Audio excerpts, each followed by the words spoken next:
You are listening to Small Business Straight Talk with your host, Amber De La Garza. Amber is a sought-after coach, trainer, speaker, and writer who gives small business owners the straight talk on productivity, time management, business systems, leading your teams, strategic decision-making, and mindset. No BS, fluff, or overused jargon. Just actionable strategies to get results and succeed in business. And here is your host, Amber De La Garza, the productivity specialist. Welcome, and thank you for listening to Small Business Straight Talk. Today is episode 313, Self-Care or Self-Destruct, your choice with Katie McDonald.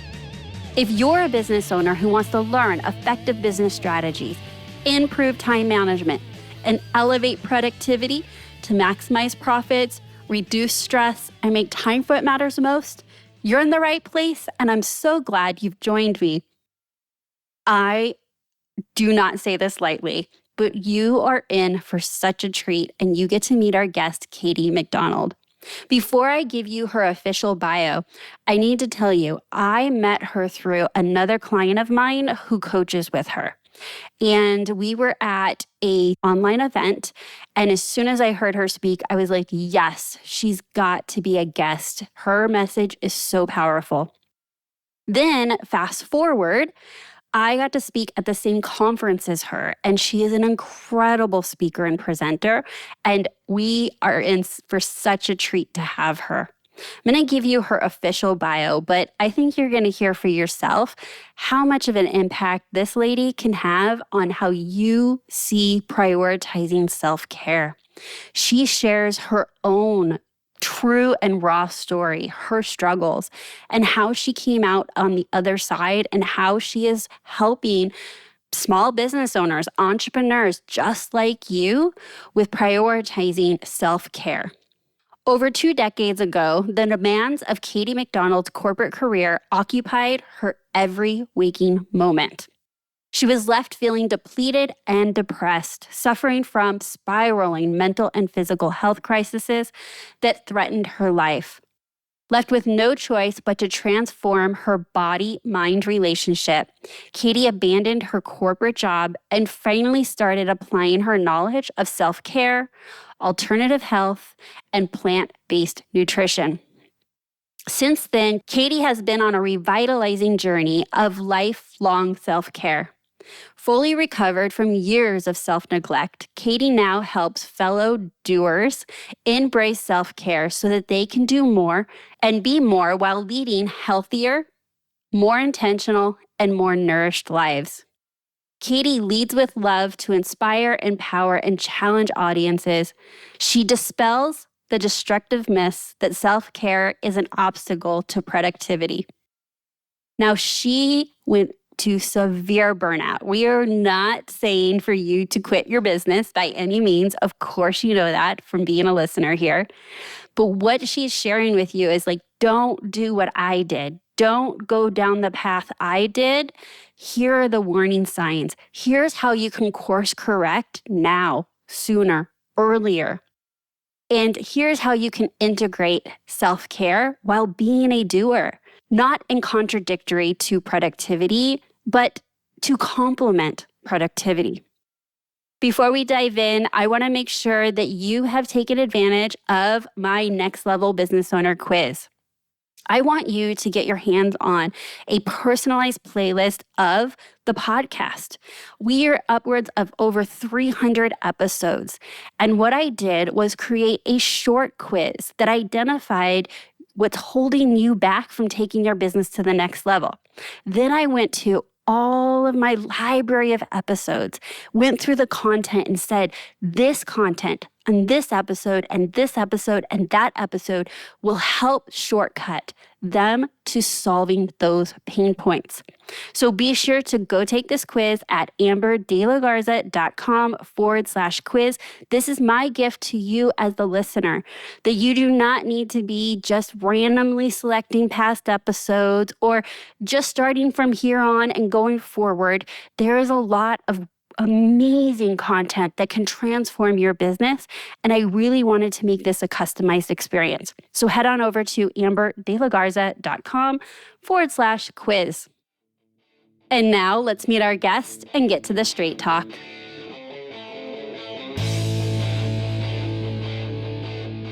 Hi, Katie. Welcome to Productivity Straight Talk. How are you today? I'm happy to be here. Thank you, Amber. Absolutely. So we met really briefly in a group Zoom with Luann Nigera of A Well-Designed Business podcast. She was doing an event to promote her huge event that's coming up in November that we're both going to be speaking at, and we're both really excited. And the moment I heard what you did and I heard you speak, I was like literally in the chat, like, how do I get you on the podcast immediately?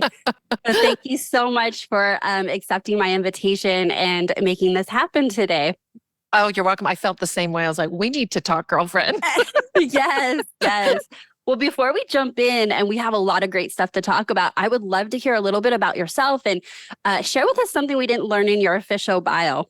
Oh, my official bio covers a lot, but let me share with you, whenever I'm stressed, I organize. And my label maker can run through batteries like there's no tomorrow. I mean, this is since I was a little girl. When life was chaotic, I would just take a drawer and I would organize it. And what it would tell me is, like, I can create order, even in all these ways in which life, I had very little control over, especially as a child, but even as an adult with the chaos in the world, it's like I could create order. I had some mastery in my life. And to this day, I mean, my husband's like, you're going to put a label on my forehead. Like I put it on transparent things. I feel like it just reminds me that we have so much more mastery over our environment and ourselves than we often tell ourselves we do. So organizing, my favorite thing, absolutely love it as a stress management tool, but also as just a playground. Okay, me too, 100%. And I've done it since I was a little girl. When I was a little girl, I would organize my room by taking everything out of the closet, every drawer, everything, and piling it on my bed. I mean, I'm talking like 5 feet high. And then I would move all the furniture around, and then I would put everything back and reorganize it and find a new home. And it just created that same thing, like a safety, like, okay, I have control of this area. Now, fast forward, anytime I feel like things are like unraveling or chaotic, I will be organizing my fridge. Like, all is right if this 3x4 like square box is clean, organized. Like, my husband knows if I'm in there organizing the fridge, it's like, what's wrong? Are you okay? I'm like, I'll be great when I'm done. Well, I walk my clients through in my concierge coaching practice. I walk them through cleaning out their spaces because it does, once we move one, it's a lever. You move one thing and all of it shifts. And if I say your refrigerator, I'm going to guess that your closet looks the same way. Your laundry room looks the same way. Like it is a peek into our inner world as well. Yeah. I definitely do really well with no clutter. And I'm really lucky. My husband and son, they just, comply, right? Like, I'm the one creating the systems and reorganizing it. And I mean, other than my son being 13, his room, I've given him his own domain now. Just close the door and run. Outside of that, everybody complies to the order of the house for the most part. I don't know. I guess it works for us, but it makes Mama happy because I need that order. Absolutely. I figured I'd find a kindred spirit in you. Yes. All right. Well, so I want to know, why do I get to talk to you about self-care? Like, why has that mattered to you? How have you made that your life's work? I would love to hear some backstory on that. Well, because I really sucked at it. I had no idea. I had no idea what it even meant. It was another thing on a to-do list, but it always cascaded to the bottom of the list. I perceived it as an obstacle to my getting things done. An obstacle to productivity. And then I would bargain with myself that, like, oh, I'll get to it when, right? Yeah. I'll get to it later. I'll get to it. And then everything fell apart. And it was like a Jenga tower, just pull one little log out and it all falls down. A precarious scaffolding to my life. I became very sick. I had to get physically sick, had to get mentally, emotionally sick in order for me to honor all the little signs and the little peeps and squeaks that I got along the way. I had to hit this catastrophe in order to get my attention to say, like, oh, it's not a luxury to take care of yourself. It's our duty. So share with And me it more required, about that, your duty. Why is it our yeah. duty? Well, let's think about it. I mean, when we're sick, everything goes down. Your family falls apart. Let's be real, especially, it's everything falls apart when we fall apart, and we know it. And we tell ourselves we don't have time to get to doctor's appointments. We can't do this, but we get sick and all of a sudden nothing else matters. I mean, we saw this with the pandemic, right? Nothing else mattered. Everything else became about, keeping ourselves alive and well.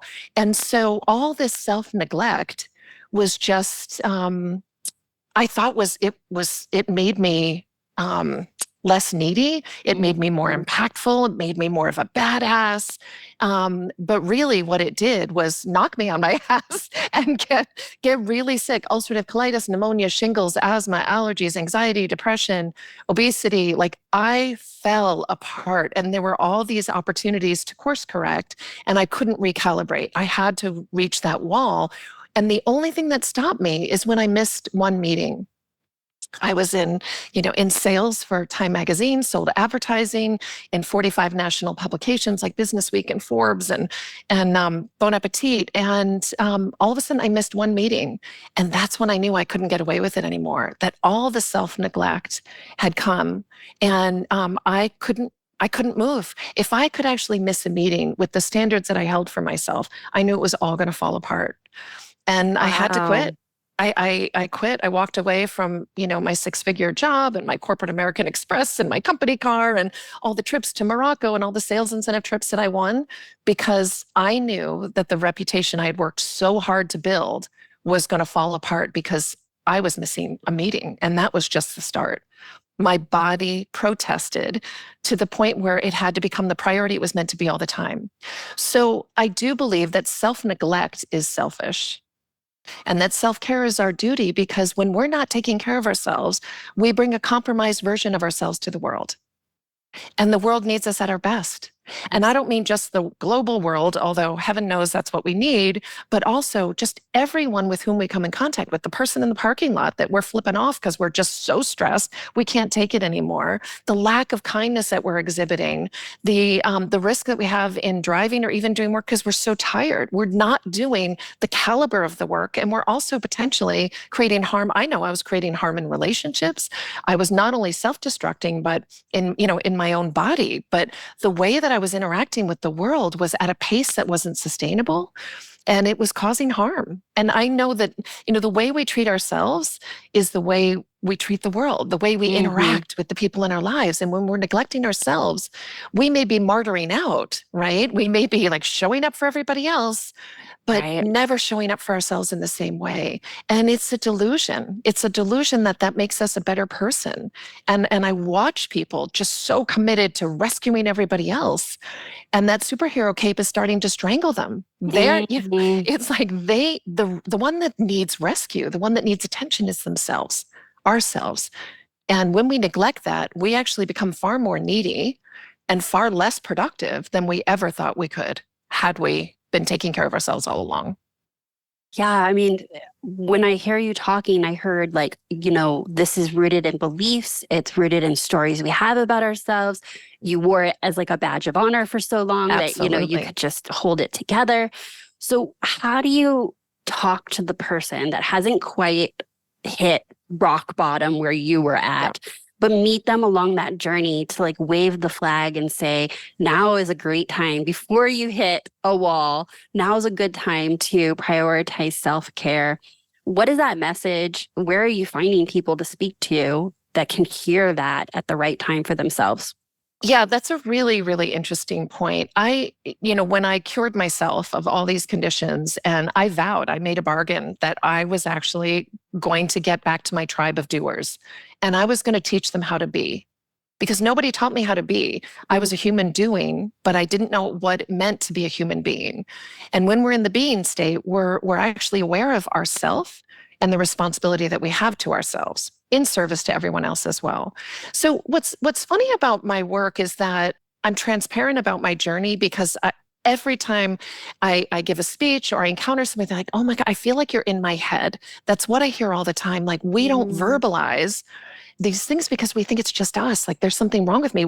Everyone else is in this have it all together club, this exclusive club that we're trying to like get membership of, or at least have the perception of. And the fact is, there is no have it all together club. I look under the hood all day long at the people that are the highest achieving people. I only work with high achievers, and I see under the hood, and they're just like all of us. They're scrambling to keep it all together. And so just by sharing my story, or even saying, if you utter the words like, I can't do it anymore, in those quiet moments, then you need to talk to me. I need to validate that for you. And I also need to say, this is the opportunity. We can repair the relationship we have with ourselves. And it's only like, my clients are always, they're over 40, and 40 is when it falls apart. It's like, we can't get away with it anymore.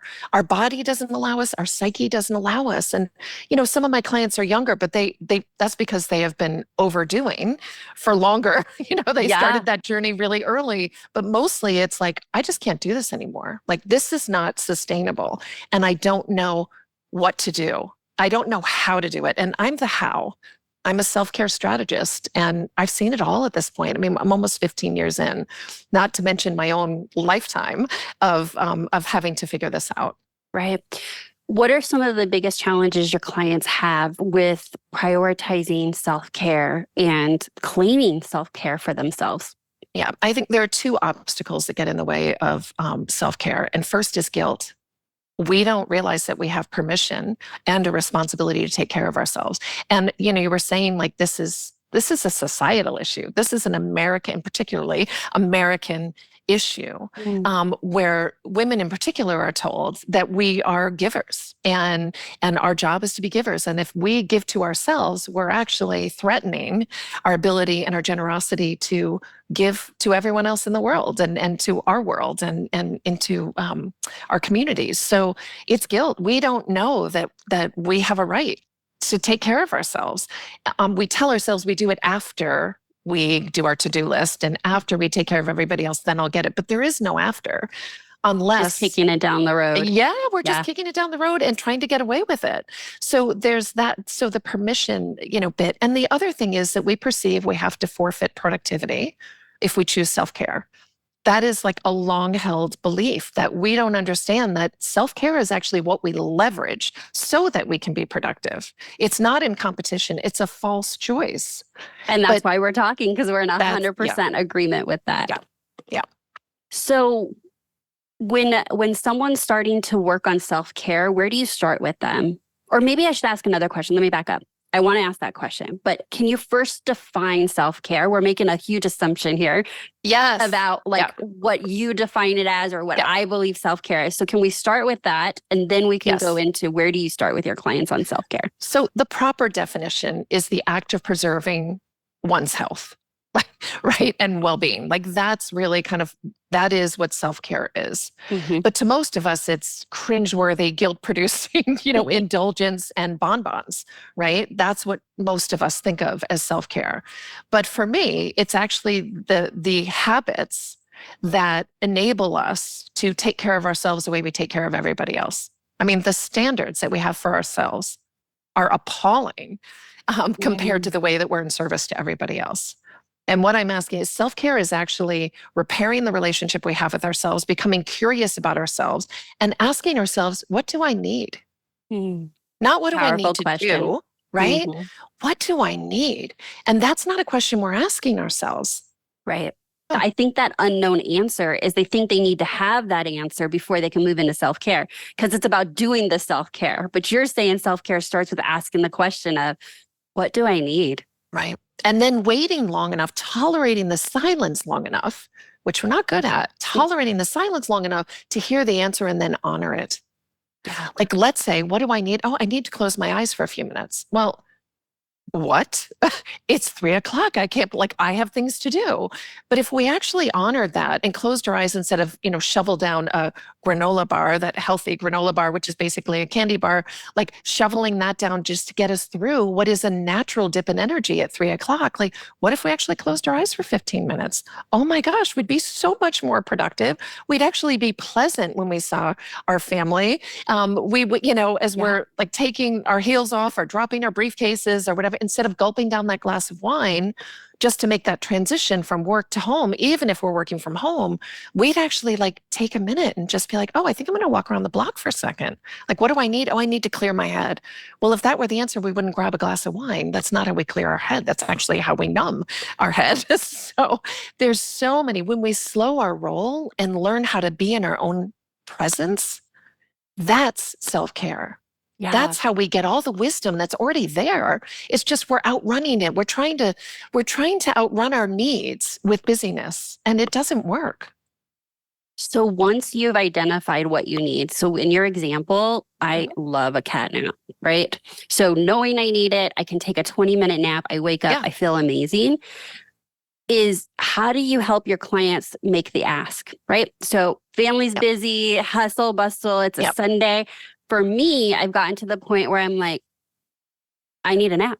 And my family knows. I'll go in my bedroom. It's like, mom needs a timeout, shut the door, and I'll pop back up in 20 or 30 minutes. My husband never naps, right? Like he doesn't need to understand it. He just knows that's what works best for me. Right. We're talking about a journey of me finding my voice, figuring out what I need, not having guilt about it. Like the house, the home, whatever's going to go on without me.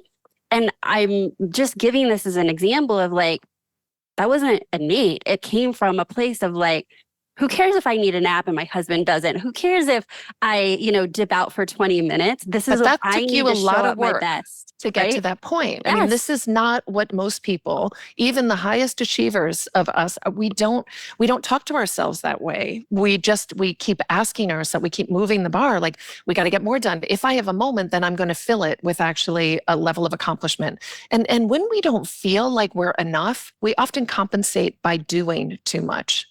And I want to say that again. When we don't feel like we are enough, we often compensate by doing too much. Doing is the currency, the way that we value our worth. And so when my clients come to me, we have a 6-month program, and it's every 2 weeks we have a meeting, and at every meeting they get homework. And it's a big investment in time and in resources, and it is designed to be a full-on commitment to ourselves in ways that we never did before. That in and of itself is transformational. To say, for the next 6 months, I'm actually making myself a priority in the way that I never was before. All of it is uncomfortable. And when family members start pushing back, when colleagues or business partners or anybody starts pushing back, I'm like, yay! Yes, that means you're then we're on the right track. Like, a lot of people wait till they feel comfortable, wait till they have permission, wait till they're in the mood. You will not be in the mood. You will not like all of a sudden get some signed document saying like, here you go. You now have permission to advocate for yourself. Like, the people with whom I work know how to advocate for others, and and for their business, but advocating for themselves, especially around the people that they really care about, we don't know how to do it. We're not trained how to do it. We're trained to neglect ourselves in service to everybody else. And our business suffers and our relationships suffer in ways that we don't even realize. So my clients, because of the commitment that we make, they're all in. Like, we jump over the permission. We jump over the waiting for it. It's like, you've got 2 weeks. This is your homework. I'm here. Reach out to me 5 times a day if that's what you need. It's a concierge program, because the learning takes place not only in the sessions, but actually in the implementation and the journaling, in my planner, to just say like, oh, like, wow, my partner's like really annoyed, like, and I'm getting pushback. And like, then we talk about it. It's like, great. Like, that's wonderful. Yeah. It's like, we want that sandpaper of conflict, we want those rough edges to help us smooth out our advocacy for ourselves in ways that we've often never even seen role modeled. Yeah, I mean, you're changing probably some like roles that you're everyone's around comfortable that you're in this role, you act this way, you do this thing. And anytime there's disruption, there is going to be a bit of friction. And so you find your new norm, right? That's right. And we've taught people how to treat us. So Yeah. like, if we're the doormat, if we're the one that everybody comes to get things done, then, you know, we made this happen so we can make it unhappen. Yes. Not a word, but you know what I mean. I totally get it. All right. So, what are some strategies that you recommend for the busy business owner that is, we're probably working quite a bit, has a team, lots of responsibilities? Yeah. Where's a great place for them to start with some self-care outside of asking themselves what they need? Yeah. But like, what do you see your clients generally, lean into to start this journey? So one of the first homework assignments, I have to say one of them because it's the one that gets the greatest resistance. And it's amusing at this point because it's so consistently met with reluctance. But I ask my clients to have a cup of tea. And I actually have a custom blend of tea, of Be Nourished tea that I created that has lavender for relaxation. It has nettles for allergies. It has oat straw for immune and overall just constitution building, orange peel for mood uplifting, and peppermint for digestion and energy, right? These are all the things I'm seeing over and over again. So I created this custom blend of tea and I asked them and provide them and then ask them, have a cup of tea from the moment you boil the water till you take the last sip. The ritual itself, as well as the consumption of it, the ingestion of it, is in silence. It is excruciating for myself as well. I mean, this was how I started. Yeah. I didn't know how to be in my own company. And if we don't know how to be in our own company, how can we take care of self if we don't have a sense of self, except as an extension of all of our roles and responsibilities?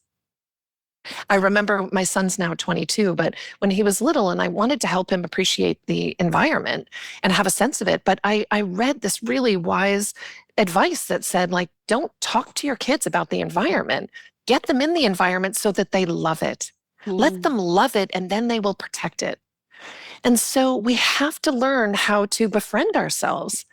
So I always start with a cup of tea, and like of all the homework, and the other ones I give are like brutal, and they will bang that out with not a moment's hesitation. But this one is really uncomfortable. And then I focus on food, thought, and time.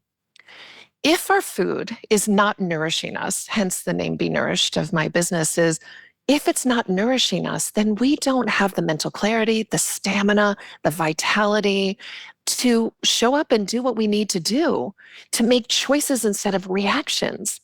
So we're often have this obnoxiously unrealistic expectation of ourselves, but we're not fueling it with the food, the real food, in order to do it. I was addicted to sugar. I would just pound candy to get through my life. I'd stuff the wrappers of candy under my company car seat, like, and just plow through. It was like, I don't have time for lunch. Are you kidding? I would binge on sugar because it was fast. And I told myself, oh, it's energy. Of course, it was false energy, and it created all the illness and dis-ease and disease that I suffered from. So we have to start asking ourselves, am I fueling my body, my physical self, the greatest asset in my business, in my life? Like, am I fueling that in a way that enables me to meet the expectations that I've set, which, by the way, need to be recalibrated anyway because they're crazy and insanely not, sustainable. So food and then thought, like, are our thoughts serving us? Not only are our meals serving us, the meals we serve, are they serving us, but are the thoughts that we have, are they serving us?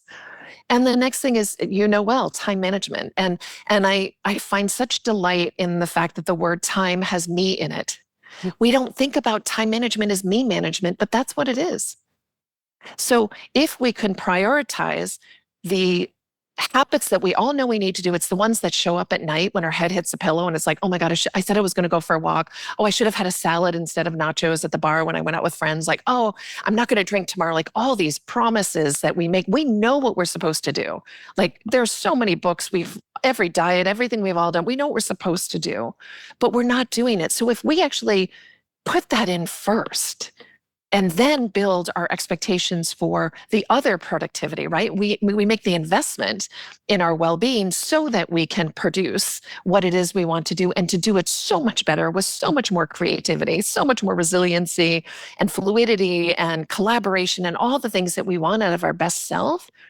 we have to work backwards, and instead we've got to flip the model, right? Oh, I'll get to that when I'm done with my list, which you will never get done with that list. So, oh no, actually I'm going to do it the other way. I'm going to do this, and then after that I'm going to see what is it that I can actually accomplish, because I'll be far more efficient, far more effective, far more impactful. Yeah, I mean, it sounds like you have to unwire a lot of ingrained beliefs to change the habits. And it's so interesting how powerful beliefs are, because all the evidence shows that that belief is wrong, right? Like, you think that, not giving to yourself and just showing up and pushing through is more productive. But we actually know that that's not true. Like, that's not truly the experience we're getting. But it takes that time investment, that self-investment for the long term, right? So the candy bars under the seat, that was a short term to the next appointment and to the next one. And you're That's running right. these little That was sprints. enduring. That was just surviving. Right. And how do we shift from surviving to striving? Because that's what I mean, I was always in survival mode, and then I went to strival mode. Like, I'm going to outwork anybody. That was all I had. I didn't have other things to leverage, but that I could leverage. And then it's like, okay, but what does thriving look like? Because striving, it never ends. Yeah. It's a race that never ends until our body breaks down or our mind breaks down and we can't do it anymore. And that's what happened to me. So thriving is a different thing. I think it's the consistent implementation even when we don't feel like it. And it's the experimentation, Amber. I think none of this is glamorized. This is not like, we don't see movies about people that are taking excellent care of themselves. Like, that's not what we glamorize in our culture. It's kind of wimpy and wussy, and so we're not going to see role models often, and we have to become those role models. And it starts with checking in with ourselves. I mean, that's the point of the tea ritual. And you can make a coffee, whatever. It's the point of being fully present with ourselves. And I think most of the frenetic energy that looks like so much, fascinating, intimidating accomplishment is actually coming from a lack of self-worth, that we're trying to outrun our sense of inadequacy by over-functioning for everyone else and underperforming for ourselves. And I can say on the other side, it doesn't work. Yeah. So with your clients, how quickly are they able to go from, if I'm taking time away to work on myself, I don't have time to do fill in the blank, that they're like, oh my gosh, like, I have the energy, I have the mental clarity. That's something that you were talking about. I feel like I have a more endurance throughout the day. I can show up more joyful because my mood isn't up and down and all of these things. How long does that generally take till someone starts seeing those types of results with the work that you're doing? Yeah, that's a great question. So I have a 6-month program very intentionally.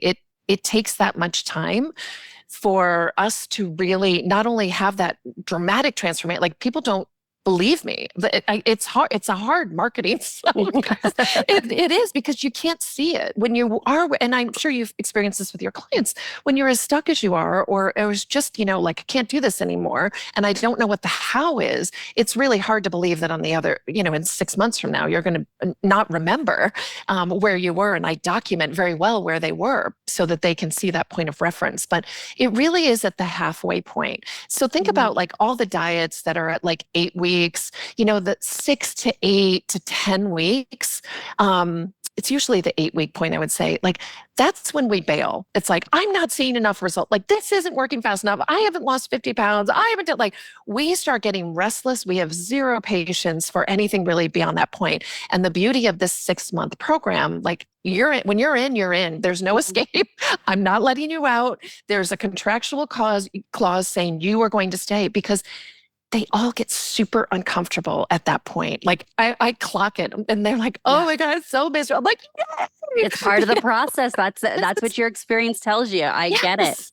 It's the old world is no longer working. Their paradigm has shifted, and they can't go back, but they don't know what forward looks like. I mean, that's my job until they do that, right? Yep. But that's it. So that's the misery of like, oh my gosh, you start seeing the ways in which you denied your needs, the frustration that you had when you silenced yourself and were a doormat because you didn't advocate for yourself, or how you were, eating foods that were not food, and you start feeling like regret, like how did I do this? And all of a sudden, it's like you just can't tolerate the old life anymore, and you don't. It's one foot in one island and the other, and it just feels like you're kind of doing a split that never, you never get rebalanced. And that's when I know, like, oh, this is smooth sailing on the other side, and it's beautiful. It is so. I mean, even after 15 years, like, to watch you take high achievers and you say, we're going to use all those skills that made you phenomenal in your career, impressive in your family life, in anything that you do. You're the one that's like, wow, he or she, they've got it, right? You take those skills and you actually apply it to your own well-being. I mean, it's unbelievable what can happen when we bring our best skill set to ourselves. To serve ourselves versus the world and everybody and everything else. And in doing so, we do that so much better. I mean, how much of our giving is coming from resentment? I mean, let's be clear. Like, how many times do we want to say no and we say yes? And every yes is a no. So if we say yes to that other, being on another board, it's like we've just said no to what? To ourselves. A lot of people are like, oh, I'm not good at saying no. I'm like, you're great at saying no to yourself. Like, right. How about we do this differently? How about we change the way we change?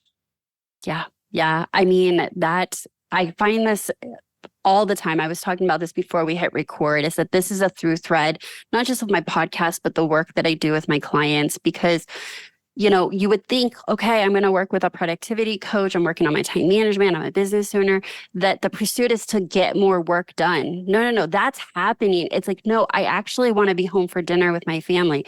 I want to have self-care. I want to get a good night's sleep. I want to keep my marriage together. It's all the things that serve us, our relationships, our nutrition, our sleep. And that tends to be a really common priority for why people want to get their productivity and time management. They want to work more efficiently in the business so that they can work, cut back on their work hours and have, create that self-care time. When I speak, I know you're a speaker as well. And one of the questions I ask often is, if I could wave a magic wand and give you back 5 hours a week, what would you do with it? And I remember the first time I asked that, I was not actually expecting the answer I got. And I got the same answer over and over, no matter what audience that I spoke to. And it was sleep. And I thought, that's interesting, right? Like, I'm here in a business context. I'm here talking about time management and productivity. And it was never about putting another extra hour. It was never about reaching that next goal. And so I really gave this a lot of thought. And I thought about this. And sleep is one of the only things we do solely for ourselves, right? So our friend needs something, our spouse needs something, the kids need something, the business needs something. These hours keep getting, brought back. You go to sleep later, you wake up earlier, and you keep trimming that down at the expense of yourself to invest in everybody else. That's right. And so anyways, that kind of ties together that there's this underlying need to create the time to invest in ourselves. And I think that your clients have the same experience, right? Yeah. And what's fascinating to me about that answer, which I predicted, because, this is what I hear over and over again, is we're actually sacrificing like a basic foundational need so that we can get to our to-do list. Like, that's cray-cray. It's prevalent. It's everywhere. I'm speaking as somebody that did that for years, and I still have to put all these safeguards in place to make sure, because I love getting things done. I just don't want to come undone.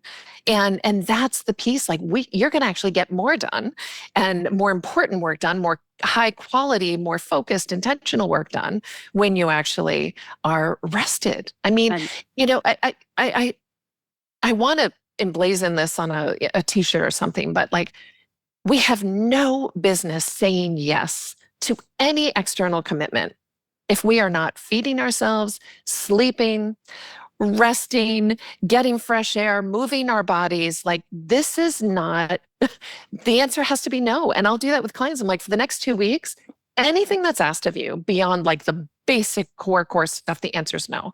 And it is very uncomfortable to say no. Like I want them to learn the vocabulary and of saying practice it. no. And the word is no, like that's the vocabulary, but we don't know that we don't know how to do it well. And then we add all these caveats and excuses and explanations. I'm like, no is a complete sentence. No. And then just sit in the silence. Yeah. All right. I want to ask you about your planner, Be Nourished Planner. So we're talking about time and this connection between creating time so that you can have self-care. Share with me, what was the inspiration behind the planner? How does the planner serve in your self-care journey?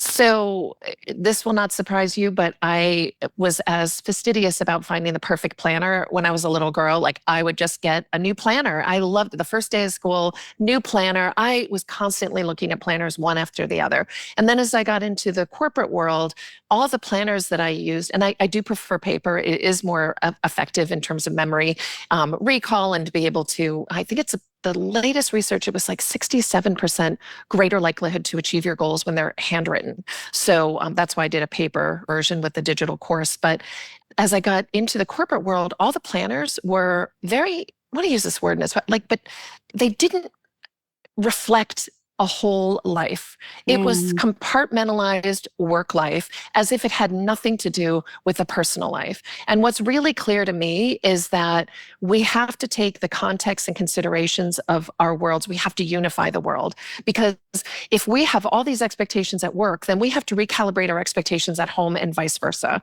I think I'd mentioned to you, I had a hip replacement surgery. It's like, okay, how productive am I going to be? Not so much. It's like, so we have to take our personal lives and our professional lives into consideration when asking ourselves, what's reasonable to expect from myself today and on a quarterly basis. So I designed my own planner out of sheer frustration that the worlds had been cleaved, and that self-care wasn't a prompt throughout it. It was like, what are you going to do? And so I built a planner and a methodology around food, thought, time. Every page has a what do I need question. Like we're prompted to stay in alignment with ourselves. We're prompted to be curious about ourselves in ways. There's a spot for a food plan. Like, what do I say I'm going to eat today? Not in a count your calories or points or anything else, but like, hey, by the way, what you feed yourself has an impact on what you're actually going to accomplish today. So let's just take a moment in the morning after we've had our cup of tea, because we're doing that in silence and doing nothing else, but then grab our planner, open it up and be like, hey, how am I going to feed myself today? Like, let's take a moment. The fact that we don't think about this is like outrageous when we know that the way food impacts us. Like we forget it, we get amnesia about how we take care of ourselves impacts what we're able to produce and execute on a daily basis. So there are prompts throughout that lead to a life of intentionality instead of reactivity. That is the exact word I was thinking. I was like, this is literally a tool to help you be intentional about self-care. Yep. Because otherwise our brains will forget about it. I mean, literally, I'm an expert in this. I've been doing this for decades, and here I am. I have to be reminded every single day, what do I need? Hey, how you doing? Like, talk to myself, befriend myself, be curious. We are so fascinated by the postured lives of strangers on social media, and yet we don't invest a fraction of that time in ourselves and being curious about ourselves. And that's what this planner is. It helps us get shit done. Totally. Like, I love that. I would never take that away from you. And, never. That's like oxygen. I get that. I respect that. I bow down to that, all of that. However, I'm saying take care of yourself so that you can do that. Take care of yourself simply by you're a birthright. It's a birthright to take care of ourselves. So do it by virtue of a birthright, but also do it because we want to leave a legacy of which we're proud. But it starts with the self-care. So beautifully said. I think that's a great place to leave this. If our listeners want to learn more about you and the work you do and reach out to you, where do they find you? They'll find me on benourished.com. So it's BNOURISHED.com. And you can schedule a complimentary session with me. And for Amber's audience, you can get a 50-minute complimentary concierge coaching session just as a way to start questioning. First of all, see if I am a good fit, but also start thinking about the relationship that we have with our self-care. Absolutely. I would say definitely take you up on that. I am a huge proponent and advocate of self-care. And thank you so much for bringing this conversation to Productivity Straight Talk. Thank you for the opportunity. I really appreciate it. I have loved having you listen to Small Business Straight Talk, and I sure hope you found my conversation with Katie to be incredibly insightful, valuable. And what we want most is for this to make an impact on how you have self-care, how you practice self-care in your own life on a regular basis. No change. Without taking action, nothing will change for you or your business. So based on some of the insights and strategies or just some thoughts that you had from listening in on this conversation, what are you committed to taking action on to prioritize self-care? A couple things before we close out. If you have not already taken the Next Level Business Owner quiz, I am inviting you to do so. Head on over to amberdelagarza.com/quiz to take a short quiz to identify what is holding you back from taking your business to the next level. And then you'll receive a personalized playlist of past episodes that address those exact challenges to help you overcome them. And if you would like support from me, I would love for you to book a discovery call. You can work with me via my private one-on-one coaching program or my group coaching program, Leverage Lab. If you're unsure of what the best fit is for you, book a discovery call by heading on over to amberdelagarza.com/call. I'd love to chat with you and find out how I can best serve you. I look forward to talking with you soon. So that's my straight talk for today. Until next time, have a productive week.